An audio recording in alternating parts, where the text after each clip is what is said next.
Good morning friends, कैसे हैं आप लोग। तो आज एक कॉम्प्रिहेंसिव वीडियो लेके आ रहा हूं and this is on how to prepare for the AFM, how to target your 80 plus marks in your AFM। तो पूरा मैं स्ट्रैटेजी आपके साथ डिस्कस करूंगा।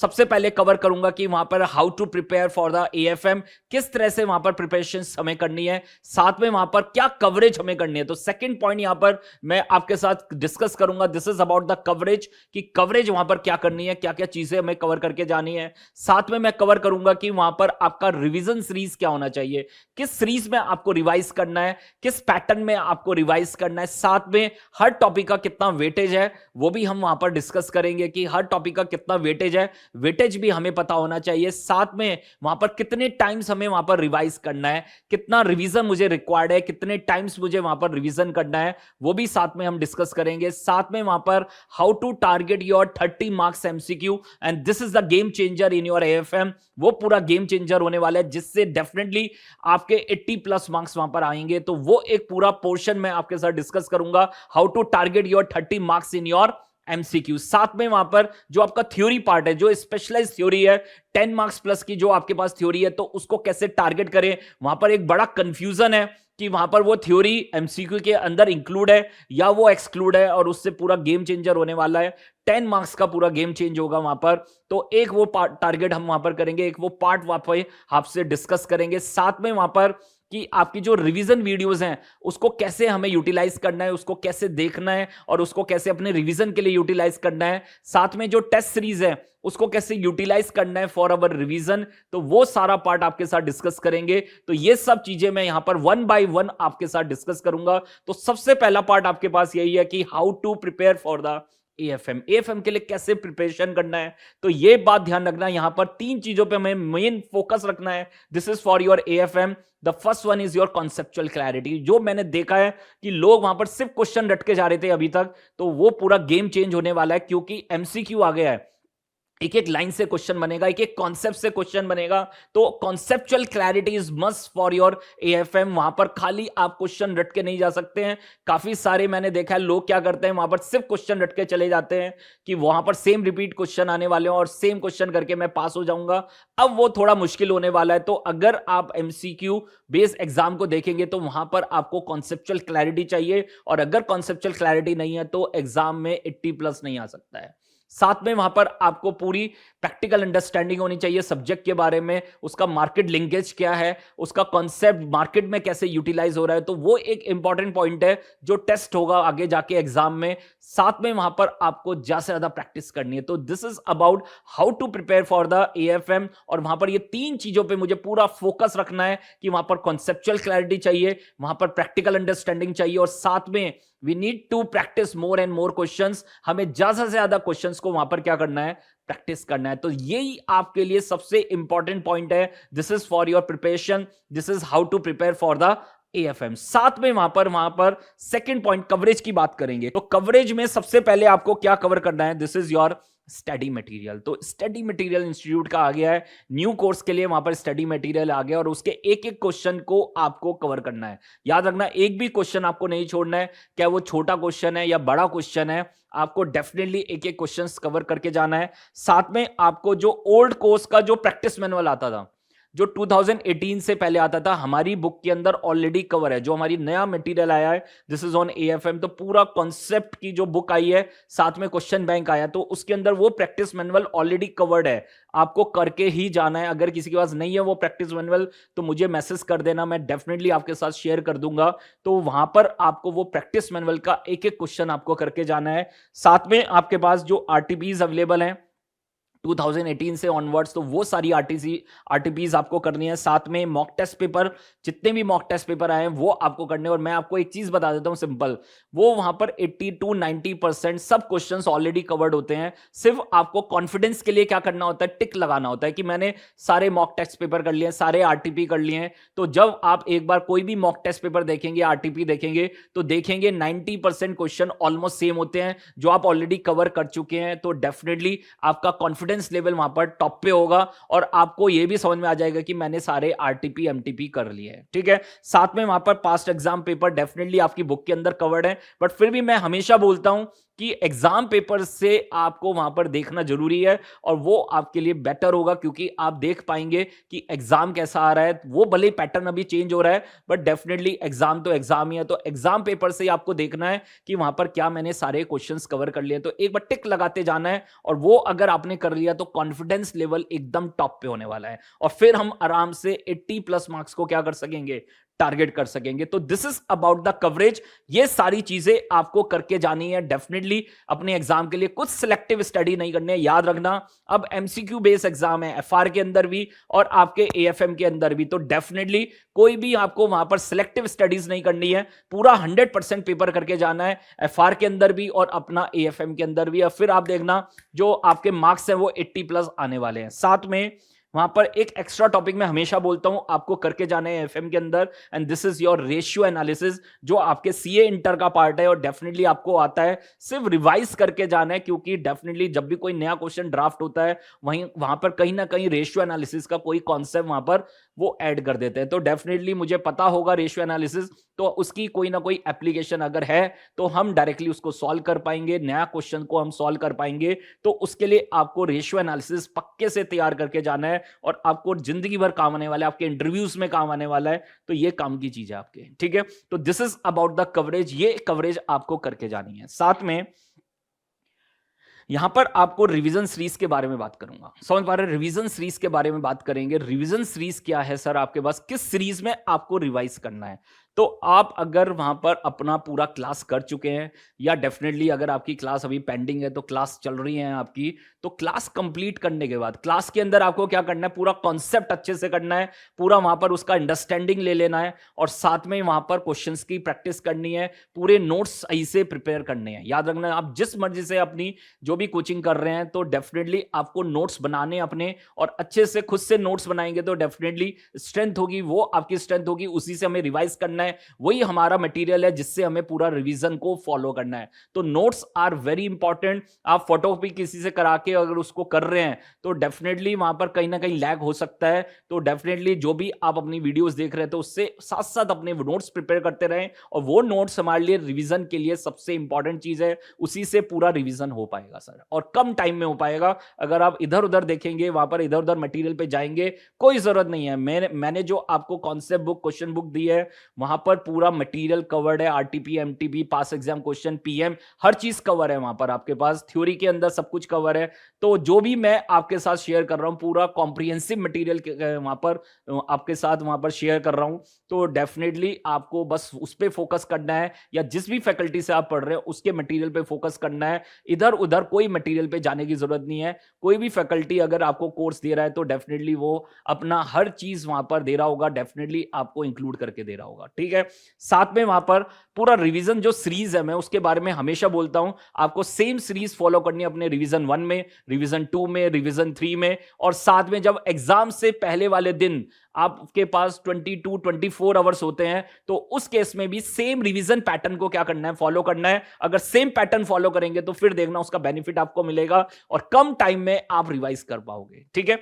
तो देखिए सर, सबसे पहले रिवीजन सीरीज में मेरे पास क्या आएगा, डेरिवेटिव्स। समझ पा रहे हैं, मेरे पास क्या आएगा, डेरिवेटिव्स आएगा। आप कहेंगे सर डेरिवेटिव डिफिकल्ट टॉपिक है बट आप उसको पहले ही रिवाइज करा रहे हैं। नहीं सर, मैं आपको एक क्लैरिटी से कॉन्सेप्ट बता देता हूं। जब हम स्टार्ट करते हैं तो हम थोड़ा स्लो होते हैं, ठीक है। हम सोचते हैं अच्छे अच्छे से करेंगे, स्लो होंगे, टाइम कंज्यूम करेंगे। तो उस केस में जब टाइम कंज्यूम हो रहा होगा, हम स्लो होंगे, तो हमें ये टॉपिक्स कर लेने हैं और ये टॉपिक्स में थोड़ा स्लो होने की जरूरत है। तो डेफिनेटली स्टार्टिंग में सबसे पहले आपको स्टार्ट कहां से करना है, this is from your derivatives, futures and options. दूसरा जो टॉपिक है this is your forex, and the third one is your interest rate risk management. पूरा सीरीज एक साथ आपको वहां पर देख लीजिए, रिवाइज करनी है, कनेक्टिंग है। जो फ्यूचर ऑप्शन में पढ़ोगे वो फॉरेक्स में काम आएगा, जो फॉरेक्स में पढ़ोगे वो इंटरेस्ट रेट रिस्क मैनेजमेंट में काम आएगा। मतलब तीनों एक साथ वहां पर सीरीज में पढ़ना है, और इसका जो वेटेज है this is about 25-30% weightage.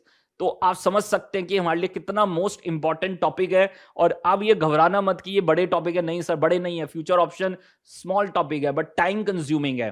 Forex में क्वेश्चंस ज्यादा हैं बट इजी इजी चीजें हैं, और अगर उसको 3 पार्ट में अगर आप डिवाइड करके पढ़ोगे तो डेफिनेटली फॉरेक्स आपको इजी लगने लगेगा, क्योंकि वहां पर बहुत सारे क्वेश्चंस हैं। तो आपको लगता है कि वो प्रैक्टिस करते जा रहे हैं। आप उसको 3 पार्ट में डिवाइड करके उसको क्या करें, रिवाइज करें, और फिर देखना आपके पास बेसिक पार्ट, फिर वहां पर स्ट्रेटेजी वाला पार्ट, और फिर आपके पास वहां पर कंबाइंड क्वेश्चन जो मिक्स क्वेश्चन है। उस तरह से 3 तरह से अगर आप वहां पर 3 जगह उसको वहां पर पार्ट में करेंगे तो डेफिनेटली फॉरेक्स आपके लिए इजी टॉपिक होने वाला है। और लास्ट आपके पास इंटरेस्ट रेट रिस्क मैनेजमेंट। तो ये अगर स्लॉट की बात करूं तो 25 to 30% का स्लॉट है, और हमारे लिए मोस्ट इंपॉर्टेंट है, याद रखना। ये स्लॉट हुआ ना तो मतलब डेफिनेटली 80+ आने वाला है, ठीक है।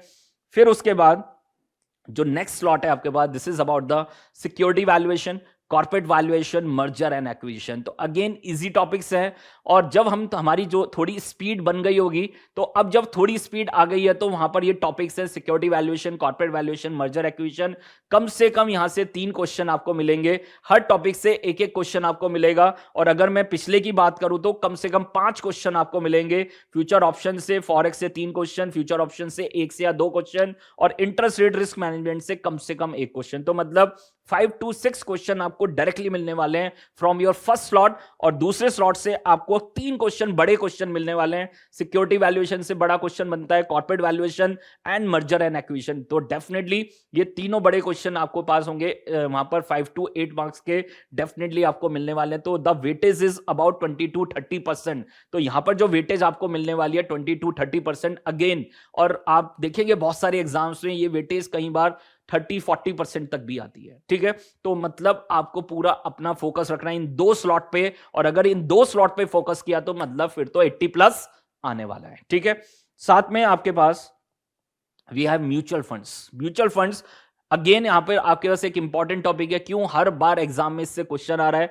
5 to 8 मार्क्स का एक क्वेश्चन आ रहा है, और इसको रिवाइज करने में बहुत कम टाइम लगता है, बट फिर भी वहां पर अगर हम देखेंगे 3 to 4 वेराइटीज ऑफ क्वेश्चन है जो आपको यहां पर कवर करने हैं। तो डेफिनेटली अगेन आपका सीरीज में जैसे ही आपके ये दोनों स्लॉट कंप्लीट होते हैं तो हम जल्दी से रिवाइज करेंगे म्यूचुअल फंड्स को, and then we will move to the portfolio management. Portfolio management sir, portfolio management एक ऐसा टॉपिक है जो कैलकुलेशन वाला टॉपिक है, मतलब जितना आप प्रैक्टिस करेंगे उतना स्ट्रेंथ बनेगा।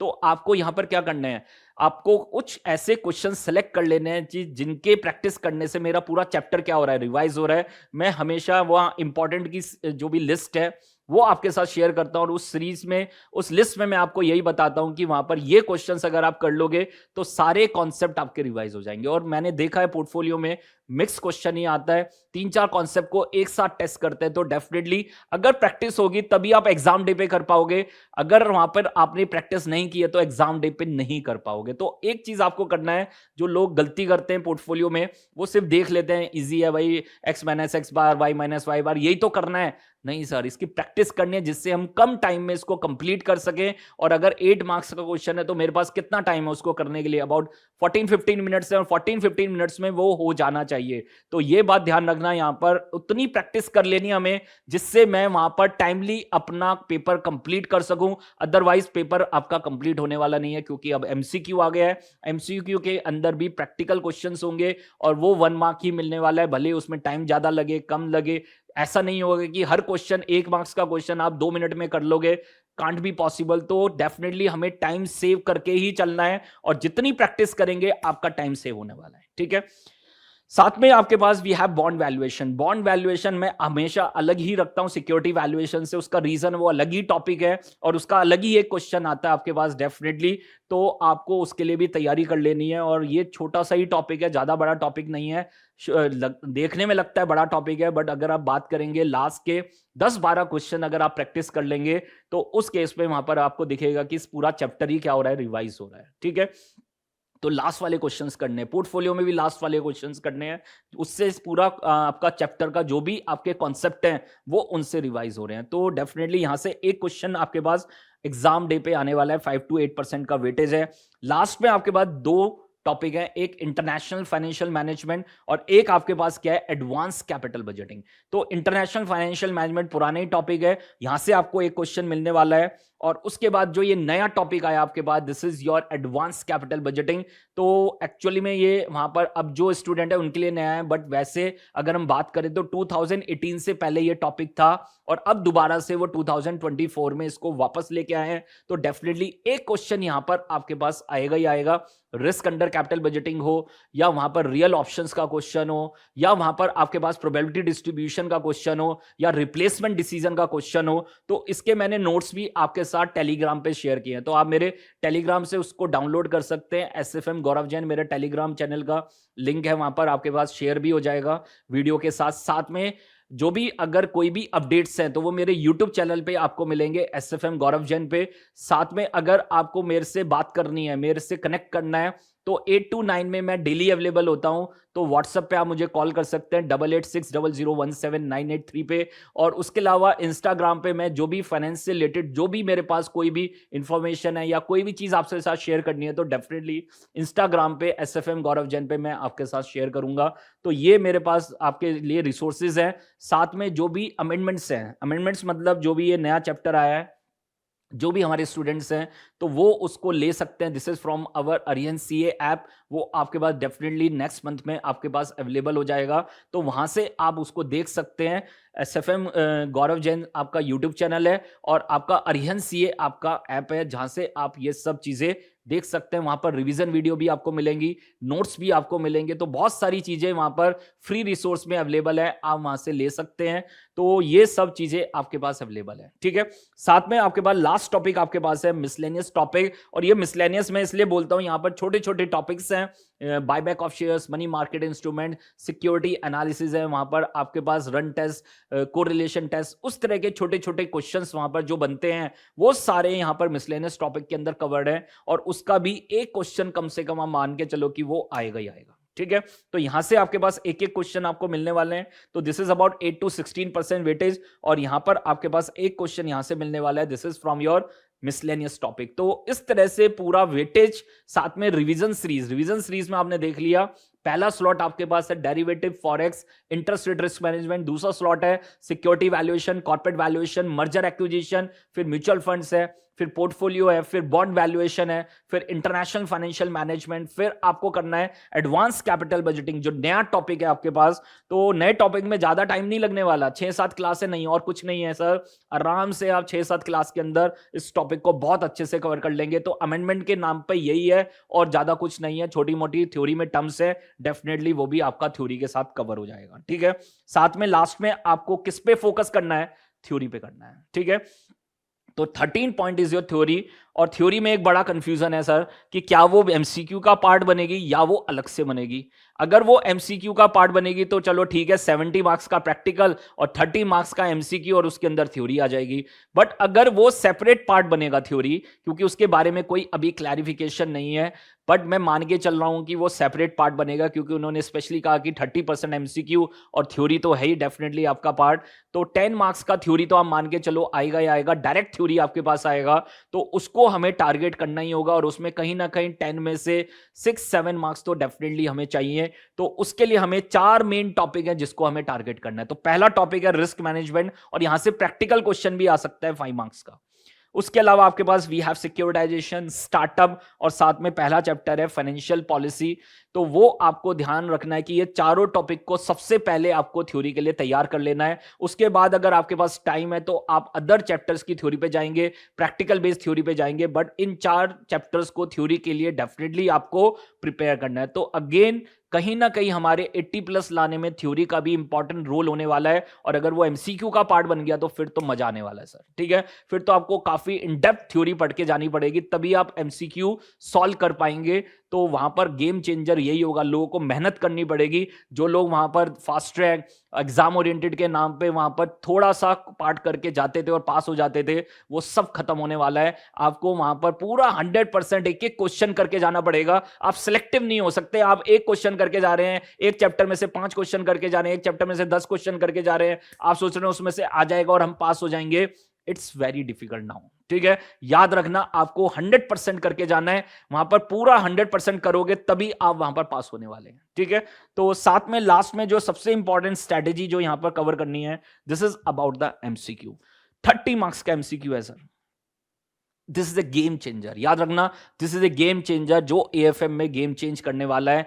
पेपर डिफिकल्ट आए, पेपर इजी आए, ये आपको वहां पर डेफिनेटली आपको पास कराने वाला है, आपको एग्जामिशन देने वाला है, आपको 80 प्लस देने वाला है। यही यहां पर गेम चेंजर होने वाला है। तो जो लोग डिफिकल्ट पेपर से डरते थे वहां पर, मैं आपको पहले ही बता रहा हूं, अब कुछ डरने की जरूरत नहीं है। कोई डिफिकल्ट पेपर आपका कुछ बिगाड़ ही नहीं सकता, क्योंकि अब 30 मार्क्स का क्या आने वाला है, एमसीक्यू, थ्योरी हो गया साथ में, और आपके पास देख लीजिए कितना भी डिफिकल्ट पेपर बनाएगा, 1-2 क्वेश्चन 3 क्वेश्चन से ज्यादा थोड़ी दे देगा। तो डेफिनेटली मेरे पास, आपके पास देख लीजिए एग्जामिशन बनाने के लिए, 80 प्लस बनाने के लिए मेरे पास मटेरियल है बहुत अच्छा, एमसीक्यू, थ्योरी, और उसके अलावा आपके पास अगर अलग अलग टॉपिक को टारगेट करेंगे तो डेफिनेटली हर टॉपिक को वहां पर देख लीजिए हम अच्छे से कर सकते हैं। ज्यादा से ज्यादा 1 से 2 क्वेश्चन नया आ सकता है, तो हम उसके लिए भी प्रिपेयर्ड है। हम उस तरह की लेवल की तैयारी कर रहे हैं, उस तरह की हमारी लेवल ऑफ प्रिपरेशन है, तो हम उसको भी टारगेट कर सकते हैं। ठीक है, तो याद रखना सर, एमसीक्यू गेम चेंजर होने वाला है। अब 2 तरह से एमसीक्यू आ सकता है जो मेरा मानना है।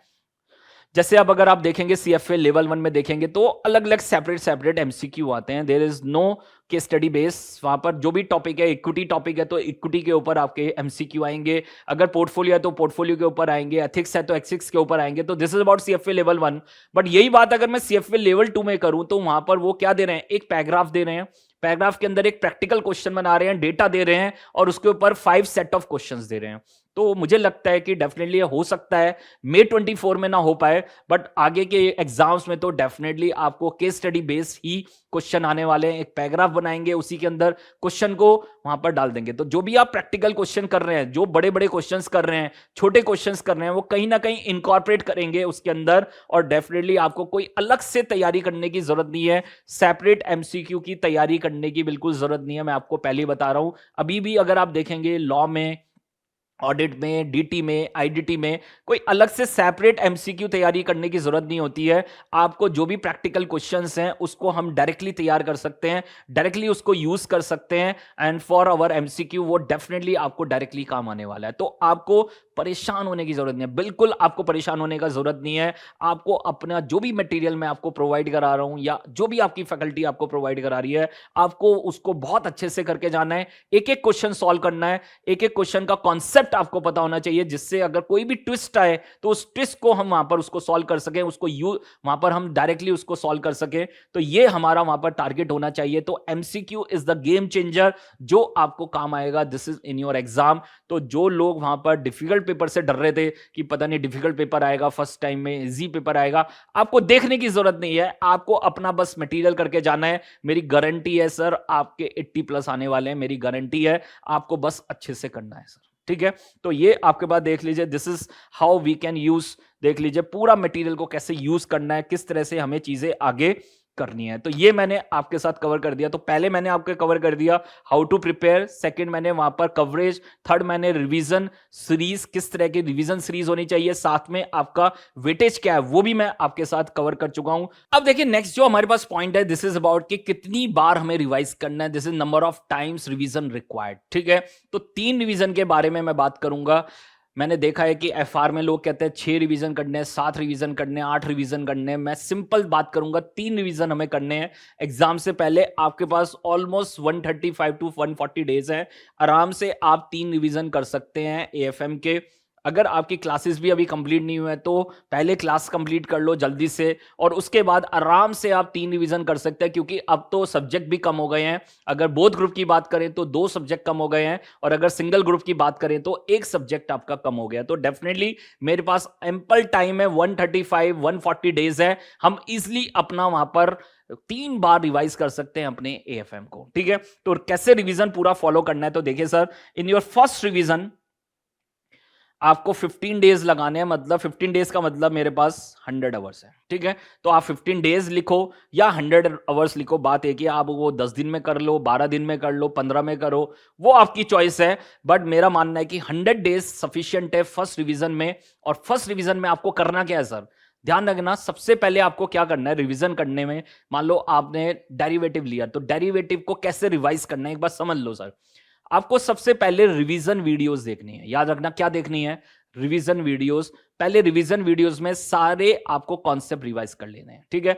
आपके अगर नोट्स बने हुए हैं तो आप नोट्स से भी डायरेक्टली रिवाइज कर सकते हैं। अगर रिवीजन वीडियोस की आपको जरूरत नहीं है तो आप जो भी नोट्स आपने बना रखे हैं, जितने भी कॉन्सेप्ट्स आपने लिख रखे हैं उस टॉपिक के, तो वो सारे कॉन्सेप्ट एक साथ रिवाइज करो और फिर आप डायरेक्टली किसके ऊपर चले जाओ, क्वेश्चंस की तरफ। और आपको क्वेश्चंस वहां पर ट्राई करने हैं, क्वेश्चन सॉल्व करने हैं, और जहां पर आप वहां पर प्रॉब्लम फेस कर रहे हैं वहां पर तब सॉल्यूशन को रेफर करना है, अदरवाइज सॉल्यूशंस को रेफर नहीं करना है। This is the strategy, this is the simple strategy. अगर आप फॉलो करोगे तो आप देखना कितना अच्छा आपका रिवीजन होगा और कितना आपका, देख लीजिए, आपको रिकॉल हो पाएगा। जितना आप पढ़ेंगे उतना आप इजीली रिकॉल कर पाएंगे। तो एक बात ध्यान रखना, आपको सॉल्यूशंस नहीं देख रहे हैं, वहां पर पहले खुद क्वेश्चन ट्राई करना है, प्रॉब्लम फेस करनी है। तो जो भी आप प्रॉब्लम फेस करेंगे, डेफिनेटली मैं आपको बता रहा हूं, एग्जाम में वो प्रॉब्लम आपको दोबारा नहीं मिलेगी। याद रखना, दोबारा नहीं आएगी वो प्रॉब्लम। तो वही चीज आपको करनी है, पहले प्रॉब्लम फेस कर लें। जितना प्रॉब्लम आप पहले फेस कर लोगे, एग्जाम डे पे आपको कोई प्रॉब्लम होने वाली नहीं है। तो ये आपको स्ट्रैटेजी फॉलो करनी है। पहले पूरे कॉन्सेप्ट्स रिवाइज कर लो एक साथ सारे, और फिर क्वेश्चंस की तरफ जाओ और रैंडमली क्वेश्चन सॉल्व करो। और क्वेश्चन सॉल्व हो रहे हैं तो बहुत अच्छी बात है, और अगर आप कहीं पर फंस रहे हैं तो उसको फिर रेफर करो सॉल्यूशन से, देखो आपकी मिस्टेक्स क्या है, उस पर रेड फ्लैग लगा लो, और फिर आप देखना आपकी स्ट्रेंथ बनती चली जाएगी, आपका रिवीजन होता चला जाएगा, ठीक है। तो एक चीज हमें ध्यान रखना है सर, जितना अच्छे से रिवाइज करोगे उतना ही बेटर रिजल्ट आपको मिलने वाला है। तो revision is must for your exam. साथ में वहां पर आपके पास एक चीज और करनी है रिवीजन करते हुए, जो भी रिपीटेड चीजें हैं, जो भी रिपीटेड क्वेश्चंस हैं, सेम एक जैसे क्वेश्चन है, सेम एडजस्टमेंट्स हैं, तो आप वहां पर सिलेक्ट कर लो कि वहां पर जो आपको अगले नेक्स्ट रिवीजन में करना है, और उसके अलावा जो भी नहीं करना है उसको वहीं पे कट कर दो, पेंसिल से कट कर दो। तो उससे क्या बेनिफिट होगा, नेक्स्ट रिवीजन में आपको उसकी तरफ जाने की जरूरत नहीं है, आप उसकी तरफ देखोगे नहीं, आपका टाइम क्या होने वाला है, सेव होने वाला है। और यही हमारी स्ट्रैटेजी है, हमें अपने नेक्स्ट रिवीजन में कम टाइम में इसी पार्ट को क्या करना है, रिवाइज करना है। और जब आपका फाइनल डे आएगा, फाइनल आपका एग्जाम डे आएगा, तो हार्डली 22-24 आवर्स के अंदर हमें पूरे वहां पर आपके एएफएम को क्या करना है, रिवाइज करना है। वो तभी कर पाओगे जब पहले उसको कट शॉर्ट कर लोगे, जो भी रिपीटेड चीजें उसको हटा दोगे, और जो वहां पर प्रिसाइजली मुझे रिवाइज करना है उसको वहां पर निकाल लोगे, ठीक है। तो ये यहां पर सबसे इंपॉर्टेंट पॉइंट है, this is about the revision, किस तरह से पूरा रिवीजन एग्जीक्यूट करना है, और ये पूरी रिवीजन स्ट्रैटेजी है,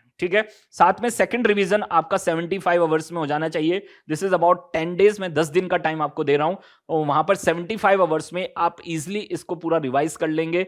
अब अगेन वही करना है आपको, सेकंड रिवीजन में भी आपको वहां पर जो चीजें लगे कि आपको थर्ड रिवीजन में उसको करने की जरूरत नहीं है, रिपीटेड चीजें हैं, तो उस केस में वहां पर पेंसिल से उसको क्या कर दो, कट कर दो, और अपने वहां पर सिलेक्ट कर लो, क्वेश्चन सिलेक्ट कर लो कि नेक्स्ट रिवीजन में हम कौन से क्वेश्चन सॉल्व करने वाले हैं। लिख दो वहां पर question number 35, question number 37, question number 12। तो इस तरह से अगर आप लिख दोगे तो वहां पर उनको जब आप दोबारा से प्रैक्टिस करोगे फिर आपको मजा आने वाला है, कॉन्फिडेंस बढ़ने वाला है, और कॉन्फिडेंस बढ़ा तो फिर आपका देख लीजिए वहां पर 80+ आने वाला है, ठीक है। तो ये आपको स्ट्रैटेजी फॉलो करनी है। And now the third revision आपको 7 डेज या 50 डेज में ऑलमोस्ट कर लेना है आपको। ये आपके बाद देख लीजिए 50 आवर्स में आपको कर लेना है, और 50 आवर्स हमारे लिए यहां पर बहुत इंपॉर्टेंट होगी, क्योंकि ये रिवीजन कब हो रहा होगा, वो लास्ट मंथ में हो रहा होगा, समझ पा रहे हैं, वो अप्रैल, वहां पर अप्रैल में हो रहा होगा। और उस केस में वहां पर डेफिनेटली हम बहुत प्रेशर में होंगे, और अगर वहां पर मैंने पहले 2 रिवीजन अच्छे से किया है ना, तो थर्ड रिवीजन बहुत अच्छे से होने वाला है, और उससे क्या होगा कि कॉन्फिडेंस लेवल हमारा बूस्ट होता चला जाएगा, जो हमें एग्जाम डे पे काम आएगा, ठीक है।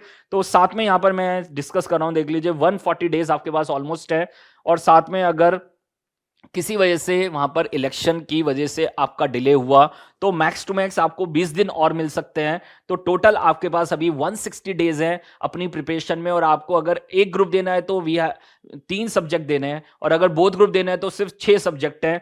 तो आप इजिली पूरा बोथ ग्रुप भी प्रिपेयर कर सकते हैं, आराम से प्रिपेयर कर सकते हैं। अगर आपने वहां पर डेफिनेटली अपनी कोचिंग्स को कंप्लीट कर लिया है तो डेफिनेटली आप बोथ ग्रुप के लिए जा सकते हैं, और इजिली आप उसको टारगेट कर सकते हैं, ठीक है। तो ये आपके पास पूरा रिवीजन पैटर्न था, किस तरह से पूरा रिवीजन सीरीज फॉलो होगी, क्या वहां पर आपके पास कितने रिवीजन होंगे, 3 रिवीजन होंगे, और साथ में वहां पर कितना कितना टाइम किसको डिवोट करना है, 100 आवर्स, 75 आवर्स एंड 50 आवर्स हमें डिवोट करना है। साथ में मैं आपको एक और स्ट्रैटेजी बताऊंगा दूंगा कि लास्ट डे वहां पर 1 डे में कैसे रिवाइज करना है, वो मैं अपडेट कर दूंगा अपने यूट्यूब चैनल पे SFM गौरव जैन पे। तो आप उसको वहां पर देख लीजिए, सब्सक्राइब कर लेना, और वहां पर जो भी अपडेट्स होंगे आपको मिलते रहेंगे। ठीक है, तो ये आपके पास पूरा मैंने आपको रिवीजन पैटर्न बताया। Now the next part is your how to use the revision videos. ये बहुत इंपॉर्टेंट है, मैंने अभी आपको साथ डिस्कस किया है कि पहले पूरा रिवीजन वीडियो से अपने कॉन्सेप्ट रिवाइज कर लेना है, और फिर डायरेक्टली किस पे पहुंचना है, डायरेक्टली क्वेश्चंस पे पहुंचना है, और देखना है कि वहां पर क्या प्रॉब्लम हम फेस कर रहे हैं, और उस प्रॉब्लम को कहीं ना कहीं हमें फिनिश कर लेना है। रेड फ्लैग लगा लो, कैलकुलेशन एरर कर रहे हो या कॉन्सेप्चुअल एरर कर रहे हो, वो देखना है मुझे। और अगर वहां पर कॉन्सेप्चुअल एरर कर रहे हैं तो डेफिनेटली कॉन्सेप्ट को दोबारा से रिवाइज करो, और अगर कैलकुलेशन एरर कर रहे हैं तो वहां पर प्रैक्टिस करो। जितनी ज्यादा प्रैक्टिस करोगे तो डेफिनेटली आपको बेनिफिट होगा। साथ में रिवीजन के अंदर आपको वही इंपॉर्टेंट वाले क्वेश्चंस पे ज्यादा फोकस करना है। इंपॉर्टेंट का मतलब पता क्या है, कि जहां पर सारे कॉन्सेप्ट्स क्या हो रहे हैं, कवर हो रहे हैं। ठीक है, तो ये आपके पास this is how to use the revision videos. अब देखिए लास्ट पार्ट आपके पास है, this is how to utilise your test series. आपने जहां से भी टेस्ट सीरीज ली है, जिस मर्जी वहां पर किसी से भी टेस्ट सीरीज ली है, उससे कोई फर्क नहीं पड़ रहा, हमें उसको कैसे यूटिलाइज करना है, this is the most important part. ठीक है, तो how to utilise your test series, उसको किस तरह से करना है। देखिए सबसे पहले जैसे ही आप फर्स्ट रिवीजन कंप्लीट करें तो आपको क्या करना है, चैप्टर वाइज टेस्ट देने हैं।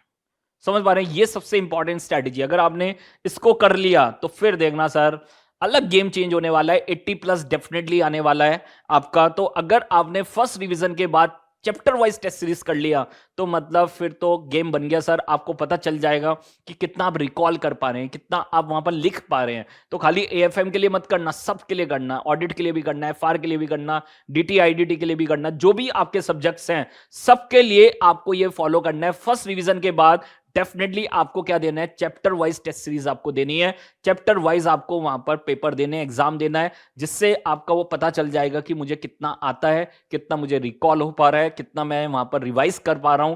तो ये आपको सबसे पहले करना है। ठीक है, सेकंड, आपको जैसे ही आप सेकंड रिवीजन करें तो 3 फुल सिलेबस वाले टेस्ट आपको वहां पर देने हैं। डेफिनेटली मॉक एग्जाम भी आ जाएगा अभी इंस्टीट्यूट का। जैसे ही इंस्टीट्यूट का मॉक एग्जाम आएगा तो मैं डेफिनेटली आपको अपडेट करूंगा कि हमारा वेटेज क्या होने वाला है, हमारा वहां पर MCQ एग्जैक्टली कितने का आने वाला है, प्रैक्टिकल MCQ कितने का आने वाला है, थ्योरेटिकल MCQ कितने आने वाला है, अलग से थ्योरी कितने आने वाली है, प्योर प्रैक्टिकल क्वेश्चंस कितने के आने वाले हैं। तो वो पूरा वेटेज वाला पार्ट मैं डेफिनेटली आपके साथ शेयर करूंगा, आपके साथ डिस्कस करूंगा। ठीक है, तो सेकंड रिवीजन के बाद आपको 3 फुल सिलेबस टेस्ट देने हैं, मॉक एग्जाम भी देना है, डेफिनेटली देना है। अगर आपने ये दिया तो फिर मजा आने वाला है सर। मैं आपको बता रहा हूं, जिंदगी में मजा आने वाला है। आपको पता होगा कि भाई मेरे कितने मार्क्स आने वाले हैं। ठीक है, मैं आपको पहले बता रहा हूं, अगर आप ये सब फॉलो कर लेंगे तो डेफिनेटली 80+ टारगेट होने ही वाला है, कोई रोक नहीं सकता। तो अपने को पूरा 100% डिवोट करना। और अब तो सब्जेक्ट कम हो गए हैं सर, पूरा लॉ हट गया है, तो फिर आपको कोई टेंशन नहीं है सर। 3 पेपर पे टारगेट करना है, FR हो गया, AFM हो गया और ऑडिट हो गया फर्स्ट ग्रुप में, और सेकंड ग्रुप में DT IDT और एक्स्ट्रा वाला जो पेपर है आपके पास, थर्ड पेपर जो है आपके पास, तो वो उस पे आपको टारगेट करना है। देख लीजिए, एंड अगेन हमारे लिए टेस्ट देना सबसे सबसे इंपॉर्टेंट चीज है, क्योंकि जब आप स्कूल में थे तो 11th में, 12th में, बोर्ड के एग्जाम में आप देखो ना कितने प्री बोर्ड, 2 से 3 प्री बोर्ड होते थे। हर बार आपके हाफ ईयरली, क्वार्टरली टेस्ट हो रहे हैं, तो मंथली टेस्ट हो रहे हैं, तो मतलब हर बार आपका टेस्ट लिया जा रहा था। और तो यहां पर भी आपको डेफिनेटली टेस्ट पे फोकस करना है, और टेस्ट पे फोकस करोगे तो मतलब मजा आने वाला है सर। ठीक है, आगे थर्ड रिवीजन कब कर रहे होंगे, जो लास्ट के 20-25 दिन होंगे उस समय थर्ड रिवीजन चल रहा होगा। तो उस समय आपको ध्यान रखना है कि पूरा फोकस रिवीजन पे रखना है, वहां पर टेस्ट नहीं देना है। टेस्ट अगर आप पहले दे चुके हैं तो दोबारा से जरूरत नहीं है। फोकस करें मैक्सिमम रिवीजन करने पे, क्योंकि लास्ट के जो 20-25 दिन होते हैं ना, वो बहुत इंपॉर्टेंट होते हैं। अगर उसमें बहुत अच्छे से आपने रिवीजन कर लिया, जो भी आपकी प्रॉब्लम्स हैं उसको अगर हमने कवर कर लिया, तो डेफिनेटली सर मैं आपको गारंटी दे सकता हूं, आप एक ही बार में बोथ ग्रुप क्लियर कर सकते हैं। ठीक है, तो एक स्ट्रैटेजी मैं हमेशा बताता हूं हर एक को कि आपको क्या करना है। आपको क्या करना है, अपने वीक एरियाज को टारगेट करना है। किसको टारगेट करना है? अपने वीक एरियाज को। आपको लगे फर्स्ट रिवीजन करने के बाद कि जब आप सेकंड रिवीजन पे आए तो आपको दिख रहा है कि मेरे कुछ एरियाज मेरे वीक हैं, तो सबसे पहले किसको टारगेट करो? अपने वीक एरियाज को टारगेट करो। अगर आपने अच्छे से खाली वीक एरियाज को टारगेट किया, 4-5 दिन लगा के, 10 दिन लगा के, हर सब्जेक्ट में 2-2 दिन लगा के आपने सिर्फ वीक एरियाज को टारगेट किया। मान लो आपको AFM में आपको लग रहा है कि मेरा डेरिवेटिव्स वीक है या मेरा interest rate risk management weak है, तो सिर्फ आपको कौन से टॉपिक करने उन 2 दिनों में, वो वीक वाले जो आपके वीक एरियाज हैं उसको टारगेट करना है, ठीक है। तो this is again a very important strategy जो आपको कहीं ना कहीं स्ट्रेंथ देगी, क्योंकि अगर आपने वीक वाले को टारगेट कर लिया तो फिर तो फुल वाला तो आप कर ही लेंगे। जैसे ही वो वीक वाला खत्म हुआ तो टेक्निकली आपके पूरी कमांड हो जाएगी आपके पूरे सब्जेक्ट पे, फिर आपको वहां पर देख लीजिए कॉन्फिडेंस शेकन वाली जो प्रॉब्लम है वो आपको नहीं होने वाली है, ठीक है।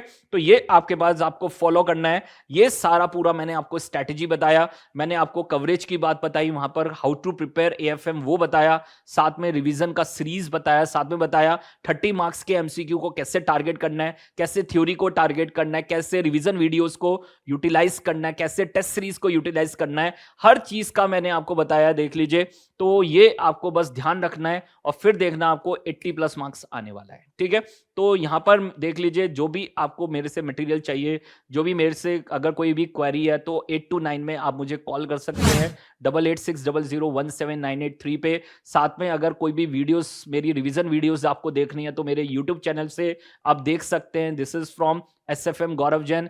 या मेरे अगर इंस्टा पे भी आपको देखना है, मेरी रील्स देखनी है, जो भी मैं फाइनेंशियल मार्केट से रिलेटेड रील्स जहां पर डाल रहा हूं, तो इंस्टाग्राम पे आप देख सकते हैं, this is from SFM Gaurav Jain. साथ में टेलीग्राम चैनल पे जो भी मटेरियल मैं शेयर कर रहा हूं, तो this is on Telegram channel SFM Gaurav Jain पे आप देख सकते हैं। तो पूरा जो मैंने, जो भी मेरा वहां पर जो भी मेरा मटेरियल है, मैक्सिमम चीजें मैं आपके साथ शेयर करता हूं। और साथ में जो भी अमेंडमेंट वीडियोस हैं, जो भी मेरे पुराने स्टूडेंट्स हैं या जो भी अभी वहां पर देखना चाहते हैं, जो भी मैं वहां पर फ्री रिसोर्स में आपके पास मटेरियल प्रोवाइड करा रहा हूं, तो कोई भी देख सकता है from my Arihant CA app, वहां से आप डायरेक्टली देख सकते हैं, ठीक है। तो this is all about your how to target your 80 plus marks in your AFM. Thank you very much, wish you all the best. मेरी बेस्ट विशेष आपके साथ हैं। कोई भी क्वेरीज है तो आप मुझे कभी भी कनेक्ट कर सकते हैं। Thank you very much.